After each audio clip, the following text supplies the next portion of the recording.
नहीं चलो। प्रिय दर्शकों, आप सबका नमस्ते। उत्तर प्रदेश लोकगीत सावित्री देवी के चैनल में स्वागत है।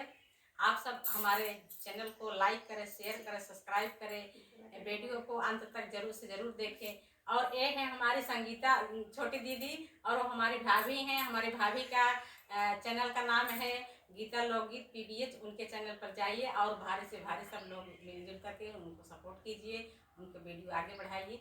धन्यवाद।